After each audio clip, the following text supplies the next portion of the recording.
Kamu pernah menjadi seseorang yang selalu menunda.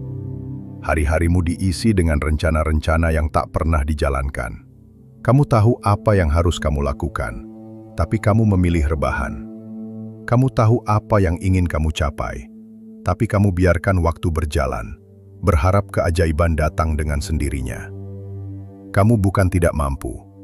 Kamu hanya terlalu nyaman dengan kemalasan, terlalu takut gagal, terlalu sering berkata, nanti saja. Dan saat nanti datang, semuanya telah terlambat.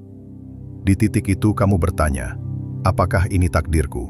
Apakah kamu memang ditakdirkan menjadi biasa-biasa saja? Apakah kamu memang tidak punya daya untuk berubah? Jawabannya datang dari sesuatu yang tidak kamu kira. Stoikisme. Bab 1. Menerima diri apa adanya. Stoikisme mengajarkan sesuatu yang sederhana tapi sulit. Terima kenyataan, dan mulailah dari sana. Kamu membaca Epiktetos, seorang budak yang menjadi filsuf besar. Ia menulis, bukan peristiwa yang menyakitkan kita, tapi bagaimana kita memandangnya. Selama ini, kamu melihat dirimu sebagai pemalas, dan kamu membenarkannya. Kamu menjadikan label itu alasan. Padahal sebenarnya, kamu bukan malas. Kamu hanya belum jujur pada dirimu sendiri. Kamu belum memilih untuk benar-benar hidup. Kamu mulai bangun lebih pagi. Bukan karena ingin sukses cepat, tapi karena kamu ingin menghormati harimu. Kamu mulai menyusun jadwal. Bukan karena kamu suka disiplin, tapi karena kamu ingin menjadi tuan bagi hidupmu sendiri. Stoikisme tidak membuatmu jadi robot tanpa emosi, tapi ia membuatmu lebih kuat dalam mengatur emosi itu. Ia membisikkan kalimat yang pelan tapi menghantam. Kalau kamu gagal, itu karena kamu menyerah, bukan karena kamu tidak mampu. Bab 2. Sukses menurut Stoik. Sukses dalam Stoikisme berbeda dengan sukses dalam masyarakat modern. Dunia hari ini mengukur sukses dari uang, popularitas, dan pencapaian luar. Tapi Stoikisme mengukurnya dari satu hal. Apakah kamu hidup selaras dengan kebajikan? Kebajikan berarti kamu bekerja keras, walau tidak ada yang melihat. Kebajikan berarti kamu memilih kejujuran, bahkan ketika kebohongan lebih mudah. Kebajikan berarti kamu bisa gagal, tapi tidak patah harga diri. Kebajikan berarti kamu bisa menang, tanpa menjadi sombong. Sukses bukan soal memiliki, tapi soal menjadi. Dan itu dimulai dari hari-hari kecil, yang kamu ubah sedikit demi sedikit. Hari-hari saat kamu menunda 5 menit dan memilih untuk tidak jadi menunda. Hari-hari saat kamu malas, tapi tetap berdiri. Hari-hari saat kamu kalah, tapi tetap bangkit. Stoikisme tidak menjanjikan keberhasilan besar, tapi ia menjanjikan satu hal yang lebih penting, ketangguhan batin. Bab 3. Disiplin, ego, dan jalan sunyi. Orang pemalas biasanya memiliki ego yang rapuh. Kamu tahu, karena aku salah satunya. Kamu tidak ingin gagal, karena kamu tidak siap malu. Maka kamu memilih tidak mencoba sama sekali. Lebih baik disebut pemalas, daripada disebut pecundang. Tapi Stoikisme membalik semua itu. Marcus Aurelius berkata, berhentilah berbicara tentang apa itu orang baik. Jadilah orang baik.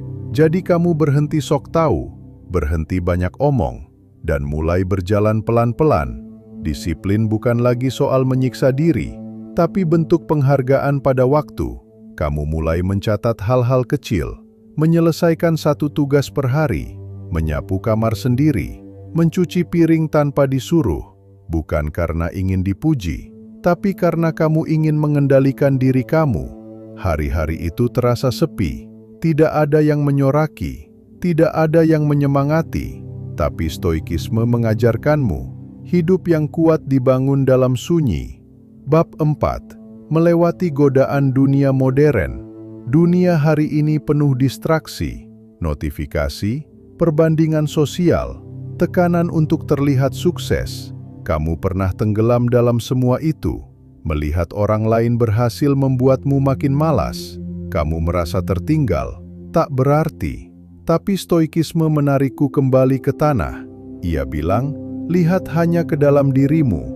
Tugasmu adalah memperbaiki jiwamu, bukan membandingkan dirimu dengan orang lain. Lalu coba, kamu berhenti mengukur dirimu dengan standar orang lain. Kamu berhenti bertanya, kenapa kamu belum seperti dia? Dan mulai bertanya. Coba kamu menutup media sosial sementara.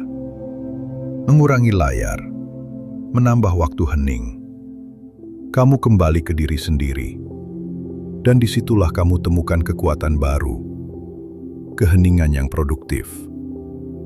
Kamu yang baru. Hari ini, kamu masih belum sempurna.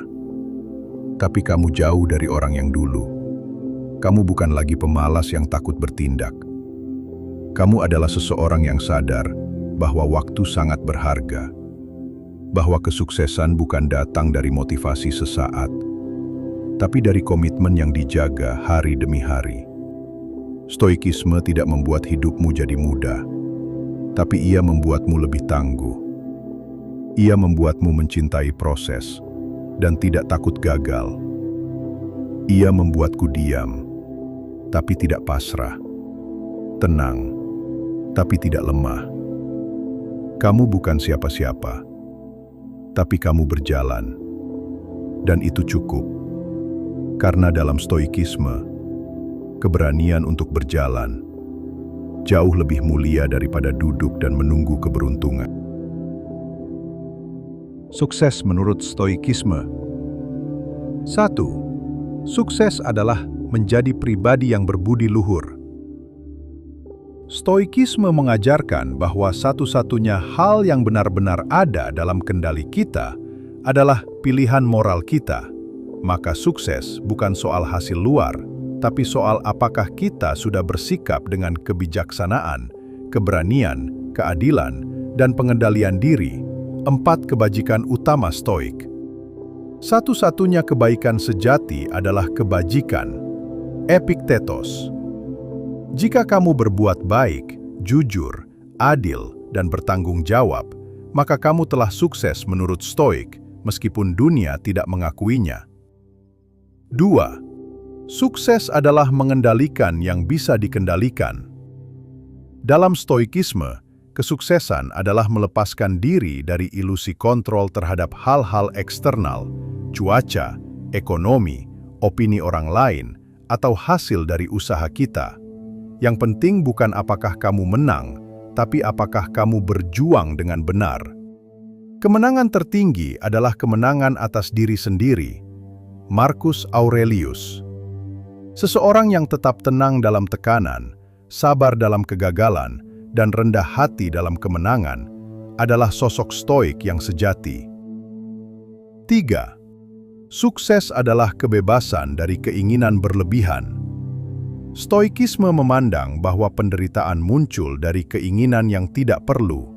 Orang sukses adalah orang yang tidak menjadi budak ambisi, harta, atau pengakuan. Orang yang kaya adalah orang yang puas dengan apa yang dimilikinya. Seneca. Kesuksesan stoik bukan tentang memiliki segalanya, tapi tentang tidak diperbudak oleh apapun. Sukses adalah hidup sesuai alam dan tugas. Stoik percaya bahwa setiap orang memiliki peran, layaknya aktor dalam drama alam semesta.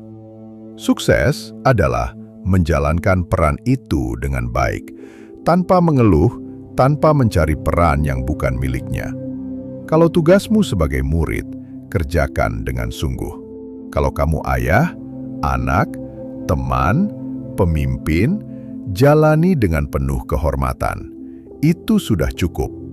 Sukses adalah tetap tenang dalam ujian. Bagi Stoik, kesulitan bukan penghalang kesuksesan, melainkan bagian darinya. Justru bagaimana kita bereaksi saat diuji adalah ujian sebenarnya. Hambatan dalam jalan bukan halangan. Itu adalah jalan itu sendiri. Marcus Aurelius.